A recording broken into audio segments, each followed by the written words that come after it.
তো আমি জানি তোমরা এই বর্ষাকালের মধ্যেও রোদে এবং বর্ষাতে অর্থাৎ বৃষ্টির মধ্যেও দৌড় করছো। কিসের জন্য? একটা ওয়েস্ট বেঙ্গল পুলিশ বা কেপি পুলিশের একটা স্টার অধিকার করার জন্য বা সেই লোগোর অধিকার করার জন্য, ওয়েস্ট বেঙ্গল পুলিশে বা কলকাতা পুলিশে সিলেক্টেড হওয়ার জন্য। তোমরা অনেকেই আমার ভিডিও সেকশনে কমেন্ট করেছো যে দাদা ওয়েস্ট বেঙ্গল পুলিশ বা কেপি কনস্টেবল বা কেপি এসআই স্যালারি স্লিপ যদি দেখাও তাহলে উপকার হয়। কারণ আমরা জানি এরা কত কি স্যালারি পায়। কারণ এই স্যালারি দেখেও মানুষের মনে একটা মোটিভেশন জাগে, স্বাভাবিক ব্যাপার, একটা মোটিভেশন জাগে। কারণ এখন আমাদের 2000 বা 4000 টাকা দিয়ে আমাদের চলে যাচ্ছে, টিউশন পড়িয়ে চলে যাচ্ছে। তোমাদের অনেক স্বপ্ন আছে, মা বাবার অনেক স্বপ্ন আছে, সেই স্বপ্নকে পূরণ করার জন্য অবশ্যই কিছুদিন পর তোমাদের সেই স্যালারি প্রয়োজন। তো আমি সেই স্যালারির ভিডিও নিয়ে এসেছি, কত কি তোমরা স্যালারি পাবে। কারণ এই স্যালারি দেখে তোমাদের মনে একটা আগ্রহ বাড়বে, একটা জেদ বাড়বে, একটা দম বাড়বে, উদ্যম বাড়বে যে আমাকে কিছু করতে হবে, একটা পেতে হবে, একটা চাকরি পেতে হবে। কারণ তোমরা জানো সবাই চাকরির বাজার খুবই খারাপ। শুধুমাত্র ওয়েস্ট বেঙ্গল পুলিশ এবং কেপি মানে ওয়েস্ট বেঙ্গল পিআরবি বডি বেশি করে নিয়োগ করছে এবং স্বচ্ছভাবে নিয়োগ করছে। তো আমি নিয়ে আসছি যে কলকাতা পুলিশের কনস্টেবলের ক্ষেত্রে যে কত কি স্যালারি পাচ্ছে। এখন ট্রেনিং অবস্থায় আছে আমাদের ছেলেরা, পিটিএসআই ট্রেনিং করছে। সেই একটা ভাইয়েরই আমি আজকে পে স্লিপটা নিয়েছি, সেটা নিয়ে তোমাদের ভিডিও করছি। তো কলকাতা পুলিশের আমি কনস্টেবলের যে স্যালারি স্কেল সেটা হচ্ছে তোমাদের হচ্ছে 6 এবং গ্রুপটা তোমরা জানো সি। তো তার ক্ষেত্রে বিএ অর্থাৎ বেসিক পে যেটা আছে, দেখো তোমরা জানো যে 22,700 টাকা বেসিক পে, এবং ডিএ অর্থাৎ ডিয়ারনেস অ্যালায়েন্স তোমরা জানো যেটা হচ্ছে 14% এখন আছে 3,178 টাকা, এবং এই জারে অর্থাৎ 12% আছে হোম রেন্ট অ্যালায়েন্স এটা বলা হয়, তোমার হচ্ছে 2,724 টাকা, এবং এমএ অর্থাৎ মেডিকেল অ্যালায়েন্স হচ্ছে 500 টাকা, এবং রেশন অ্যালায়েন্স হচ্ছে 500 টাকা। সব নিয়ে দেখো গ্র্যান্ড টোটাল দিয়েছে যে 31,510 টাকা। এবং সেখান থেকে তোমাদের হচ্ছে ডিডাকশন হবে, হচ্ছে তোমার কিছু টাকা কাটবে, সেটা হচ্ছে 156 টাকা কেটেছে দেখতে পেয়েছো। আর সেখান থেকে একটা হচ্ছে কেপি স্পোর্টস কন্ট্রোল বোর্ডের জন্য কেটেছে, দেখো 5 টাকা কেটেছে। তাহলে টোটাল কেটেছে মোটামুটি, ঠিক আছে। তাহলে হচ্ছে তুমি টোটাল পাচ্ছ হচ্ছে দেখো ট্রেনিং অবস্থায় কিন্তু, যেটা কলকাতা পুলিশেরই একমাত্র ট্রেনিং অবস্থায় রেন্ট মানে হোম রেন্ট অ্যালায়েন্সটা পাওয়া যায়, এই জায়গাটা পাওয়া যায়। যেটা তুমি যদি ওয়েস্ট বেঙ্গল পুলিশের ক্ষেত্রে যে কোনো ওয়েস্ট বেঙ্গল পুলিশের কেপি মানে ওয়েস্ট বেঙ্গল পুলিশের কনস্টেবলই হোক আর এসআই হোক, এর ক্ষেত্রে কিন্তু এই জায়গাটা তোমরা পাবে না, আমরাও পাচ্ছি না এখন, ঠিক আছে। তো সেটা সমস্ত কিছু টোটাল নিয়ে, এবং এডিএ পেয়েছে, কারণ এটা এপ্রিল মাসে এডিএ অর্থাৎ মানে ডিএটা বাড়ার কথা ছিল, কিন্তু সেটা বাড়েনি কোনো কারণে, মানে কোনো এতে হয়েছিল। তো তার জন্য 1 মাসের ডিএ পাওয়া গেছে, মানে এক্সট্রা ডিএ পাওয়া গেছে, এটা পরের মাস থেকে আর পাওয়া যাবে না, ঠিক আছে।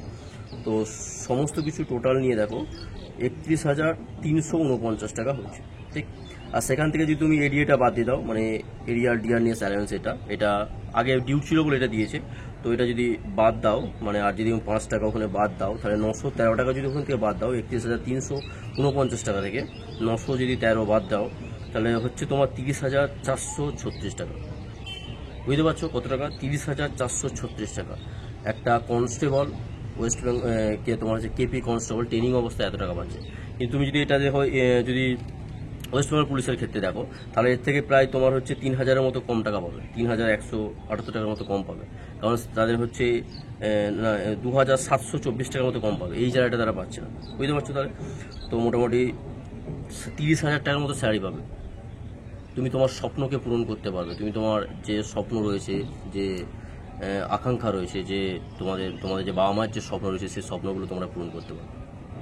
এই এত স্যালারি আছে। আমি আরও ভিডিও নিয়ে আসবো, আরও অনেক কিছু। এটা হচ্ছে জুন মাসের স্যালারি স্লিপ, বুঝতে পারছো।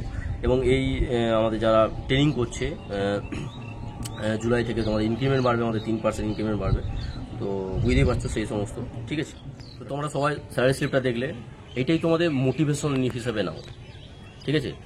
রাত দিন এক করে পড়াশোনা করো, কারণ আর সময় পাবে না, অনেক সময়, অনেক ভ্যাকেন্সি ওয়েস্ট বেঙ্গল পুলিশ এবং কেপি কনস্টেবলের ক্ষেত্রে, কেপিএসআইয়ের ক্ষেত্রে হিউজ ভ্যাকেন্সি বেরিয়েছে। এই সুযোগ আর হাতছাড়া করো না। যতই পায়ে লাগুক আবার ভরিংলি লাগিয়ে পরের দিন ছুটতে যাও, পড়াশোনা করো, মক টেস্ট দাও, বারবার মক টেস্ট দাও, ঠিক আছে। দেখবে তোমাদের অনেক টেক্সট বুক আছে, অনেক কিছু অ্যাপ আছে, অনেক স্যার আছে, স্যারদের কাছে তোমরা পড়াশোনা করো।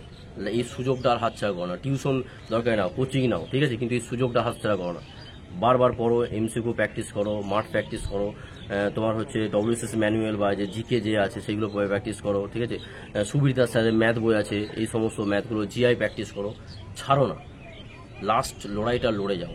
অনেকের হয়তো দেয়ালে পিঠ থেকে গেছে, 30 বছর বয়স পর্যন্ত বা 27-28 বছর বয়স হয়ে গেছে, এইটাই লাস্ট সুযোগ হয়তো তার ক্ষেত্রে। তো লাস্ট সুযোগটা কাজে লাগাও, জীবনে পরিশ্রম করতে থাকো, ঠিক আছে। এটাই লাস্ট সুযোগ, লাস্ট সুযোগকে একবারে সাকসেসফুল হিসাবে নিজেকে প্রতিষ্ঠিত করো, তাহলে দেখবে তোমার স্বপ্ন পূরণ হবে, তোমার বাবা মায়ের স্বপ্ন পূরণ হবে, তোমার পারিপার্শ্বিক যে সমস্ত মানুষের তার স্বপ্ন পূরণ হবে, এবং নিজেকে একটা সমাজে আলাদাভাবে প্রতিষ্ঠিত করতে পারবে। ওকে, তো আমি আরও এরকম ভিডিও আনবো। নিজেদের মধ্যে সবসময় মোটিভেশন লাগবে, নিজের মধ্যে একটা দম লাগবে। এই লোগোর যদি অধিকার হতে চাও তো ভালো করে পরিশ্রম করতে হবে। বারবার বলছি, একমাত্র পড়াশোনাই পারে যে কোনো মানুষকে সাকসেসফুল করে তুলতে। তো পড়াশোনা থেকে কখনো বিরত রাখবে না। যে কোনো যে দিনে যদি তোমরা, অনেকে হয়তো প্রাইভেট পড়ায় বা অনেকে প্রাইভেট জব করে, ঠিক আছে, টিউশন পড়ায়, তো তার ক্ষেত্রে যদি 4 ঘন্টা বা 5 ঘন্টাও সময় পাও, সেই 4 ঘন্টা বা 5 ঘন্টা সময়কে ইউটিলাইজ করো, কাজে লাগাও। ট্রেনে যেতে যেতে, বাসে যেতে যেতে পড়াশোনা করো, পড়াশোনাকে ছাড়ো না। আমিও যখন প্রিপারেশন চেয়েছিলাম পরীক্ষার 5-7 দিন আগে হয়তো অনেক সিলেবাস বাকি রয়েছে, এই সিলেবাস তো আমি 2 বার 3 বার 4 বার রিভিশন দিতাম, তো ট্রেনে যেতে যেতে অনেক সময় পড়তাম সেই PDF নিয়ে। তো যারা আজ জব করছো অন্য প্রাইভেটে, তাদের ক্ষেত্রেও আমি বলছি যে পড়াশোনাকে সিরিয়াস নাও, তাহলে দেখবে সাকসেসফুল হবে। তোমাকে কেউ আটকাতে পারবে না, কারো ক্ষমতা নেই তোমাকে আটকানো। তো আর কিছুদিনের মাত্র অপেক্ষা, হয়তো 1 বছর পর দেখবে তোমরাই হয়তো PTSA বা ব্যারাকপুরে যে ট্রেনিং করছো। তো সেই স্বপ্নকে ভাবো, প্রতিদিন রাতের বেলা নিজেকে দেখো, নিজেকে ইউটিলাইজ করো, সকালবেলা উঠে আয়নাতে ভাবো যে আমি আজকে কী করতে পারি, কী ক্ষমতা রয়েছে আমার, আমি কি আগামী দিনে 2 বছর বা 1 বছর পরে আমি কী করতে পারি।